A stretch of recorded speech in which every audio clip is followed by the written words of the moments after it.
அஸ்தினாபுரத்துக்கு பக்கத்திலே மிகப்பெரிய மைதானம். அங்கே பல வீரர்கள் குழுமியிருந்தார்கள். அஸ்தினாபுரத்து இளம் சிறுவர்களும், பெண்களும் அங்கே அரச பெண்டிரும் அமர்ந்திருந்தார்கள்.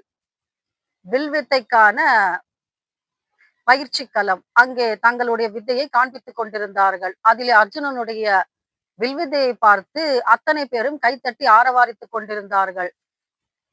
கௌரவர்களும் பார்த்து கொண்டிருந்தார்கள். அப்பொழுது அந்த கூட்டத்திலே கர்ணன் உள்ளே நுழைகின்றான். ஒளிமிக்க கண்கள், பிரகாசமான தோற்றம், காதிலே குண்டலங்கள், மார்பிலே கவசம். இதை அணிந்து கொண்டு வந்து நிற்கின்றான் கர்ணன்.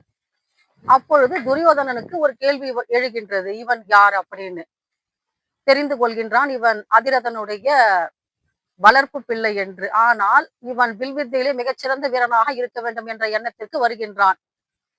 அவன் கேட்கின்றான் துரோணாச்சாரியரை பார்த்து, ஐயனே, நானும் இந்த போட்டியில் பங்கெடுத்துக் கொள்ளலாமா அப்படின்னு கேட்கும் பொழுது துரோணாச்சாரியார் சொல்கின்றார், இது சத்திரிய குல வீரர்களுக்கான பயிற்சி களம், இங்கே உனக்கு இடமில்லை என்று நிர்தாட்சணியமாக மறுத்து விடுகின்றார். அப்பொழுது கர்ணனுடைய உள்ளம் மிகுந்த சோகத்துக்கு உள்ளாகின்றது. அப்பொழுது துரியோதனன் என்ன பண்றான்னா, அந்த கூட்டத்திலிருந்து எழுந்து வந்து கர்ணனை என்னுடைய அங்க தேசத்துக்கு மன்னனாக நான் முடிசூட்டுகின்றேன் சொல்லி அங்கேயே அவனுக்கு ராஜாவாக பட்டமளிக்கின்றான். இப்பொழுது கர்ணன் தன்னுடைய வில்வித்தையை காண்பிக்கின்றான். அர்ஜுனனை விட அசகாய சூரனாக அவன் திகழ்கின்றான்.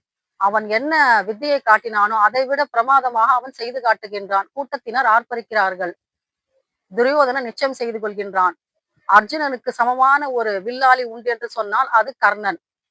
நாம நினைக்கலாம், கர்ணனுடைய வில் திறமை மட்டும் கிடையாது, ஆனால் அதை அங்கீகரித்தான் அல்லவா துரியோதனன். அதிலே அவனுக்கு பெரும் பங்கு உண்டு. தன்னுடைய அடையாளம் எது என்று காட்ட தெரியாமல் திணறும் பொழுது கை கொடுத்த துரியோதனன் நட்பிற்கு உதாரணம் அல்லவா. இதன் மூலம் கர்ணனுடைய வில் திறமை வெளிப்பட்டது. அத்தனை பேரும் இகழ்ந்து பேசினாலும் சத்திரிய குல இளவரசனாக அவனை முடிசூட்டியதால் துரியோதனன் இந்த நட்புக்கு இலக்கணமாக திகழ்கின்றான். ஜெய் கிருஷ்ணா.